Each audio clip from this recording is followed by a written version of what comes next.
Bienvenue dans La Voix rayée. Aujourd'hui, épisode 19, je vous parle HPI et Québec.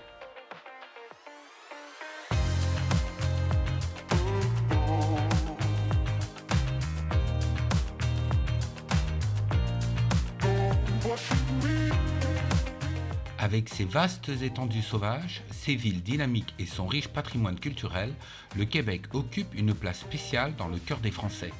Cette affection trouve ses racines dans une histoire commune et une langue partagée.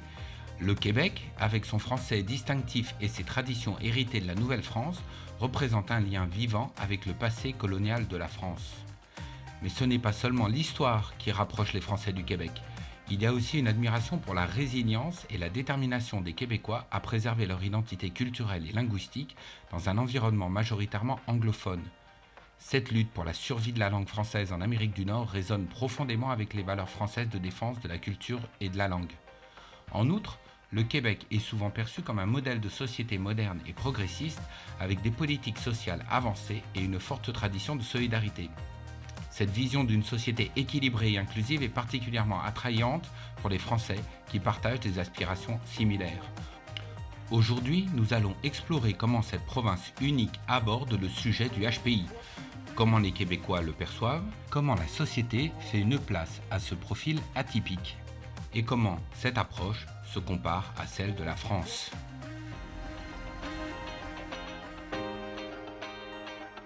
Bonjour à toutes et tous, je m'appelle Franck Robert et je suis votre accompagnateur dans ce voyage dans le haut potentiel intellectuel.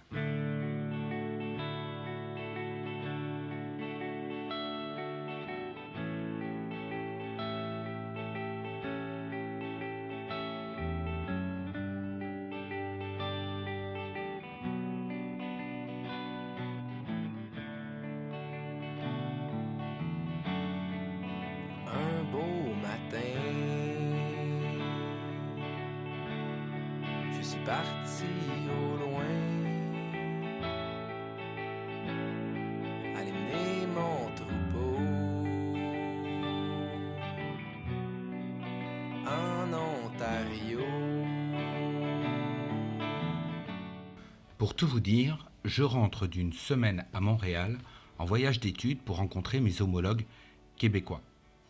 Et la première impression que j'ai eue en arrivant à Montréal, c'est cet espace immense, ce gigantisme des bâtiments et des paysages. Tout est grand là-bas, tout est large.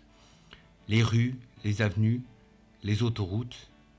Il y a des gratte-ciel, pas trop haut, mais on a surtout beaucoup d'espace devant les yeux, ce qui fait beaucoup de bien, parce que le regard et l'esprit partent au loin très facilement.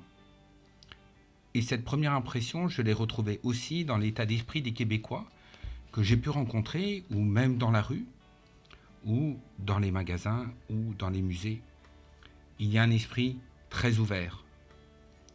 On a vraiment l'impression qu'on peut se sentir chez soi facilement à Montréal, ce qui n'est évidemment pas le cas puisqu'ils ont des politiques d'immigration aussi, mais on ne se sent pas jugé. C'est ça que je veux vous dire. Et puis, il y a des messages d'épanouissement partout sur les bâtiments, sur les affiches, dans les restaurants. Il y a toujours des phrases pour nous inciter à se sentir bien, à croire en nous, à développer notre potentiel. Par exemple, sur un bâtiment, il y a marqué « Développez votre potentiel ». Et puis ailleurs, j'ai pu lire aussi « Croyez en vous ».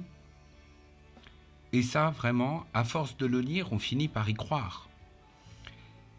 Et quand on regarde les gens autour de soi, ils sont vraiment très nature, je voudrais dire. Ils s'habillent comme ils veulent et ils ont l'air de ne pas faire attention au regard des autres. Et ça fait du bien, vraiment. Cet état d'esprit, en fait, je l'ai vu aussi dans les employés des magasins. La société québécoise met en avant un principe qui est l'inclusion sociale. On en parle en France depuis plusieurs années. Et la différence entre l'inclusion et l'intégration que nous avons pratiquée, prioritairement, c'est que dans l'inclusion, c'est l'environnement qui fait le nécessaire pour s'adapter à tous les profils. Ce ce sont les personnes autour qui font en sorte que chacun trouve sa place au milieu de tout le monde.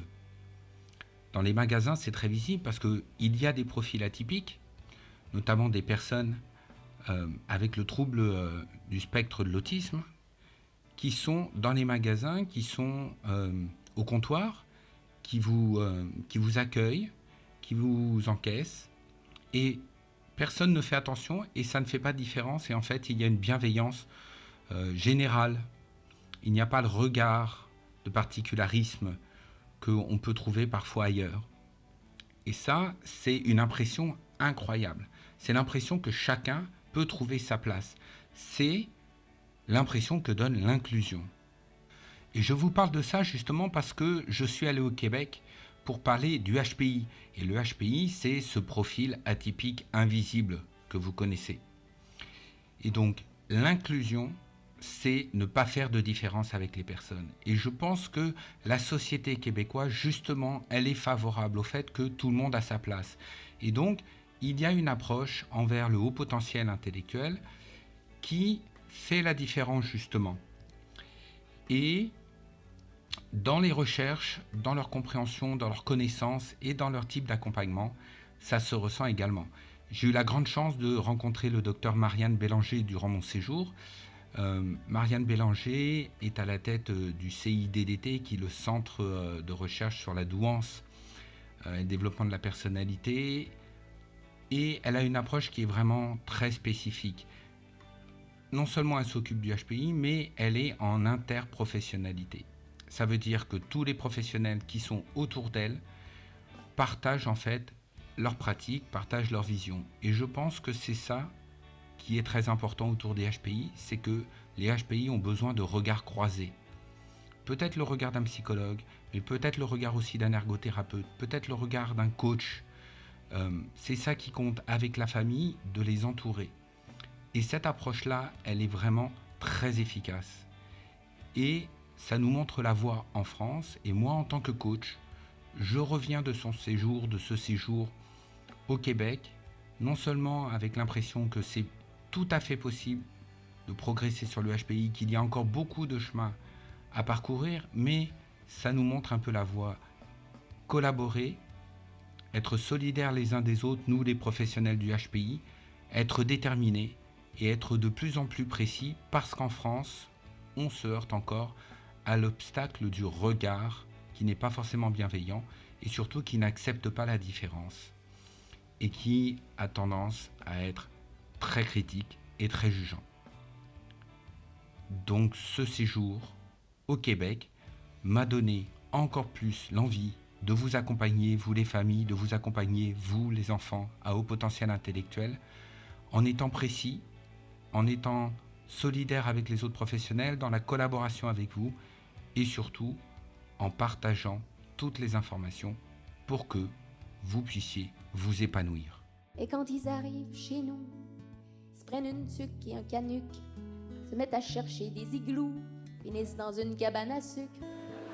Ils tombent en amour sur le coup avec nos forêts et nos lacs, et ils se mettent à parler comme nous, apprennent à dire à tabarnak. Et bien saoulés au caribou, à la Molson et au gros gin, ils s'extasient sur nos ragoûts de pâtes de cochon et nos plats de bine. Vu qu'on n'a pas de fromage qui pue, ils s'accommodent d'un vieux cheddar.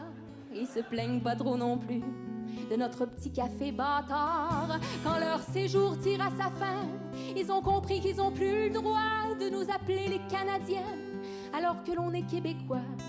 Et disent au revoir les yeux tout trempes, le sirop d'érable plein les bagages. On réalise qu'on leur ressemble, on leur souhaite bon voyage. On est rendu qu'on donne des becs comme si on l'avait toujours fait. Y a comme un trou dans le Québec quand partent les maudits Français.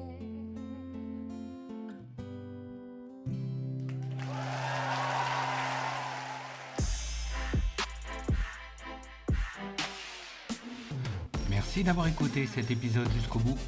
Si vous avez aimé, abonnez-vous et laissez-moi 5 étoiles et un commentaire sur votre plateforme d'écoute préférée. Et partagez le podcast avec vos connaissances qui aimeraient en savoir plus sur le HPI. La voix rayée, c'est tout pour aujourd'hui. On se retrouve très bientôt pour pour un prochain voyage. Au revoir.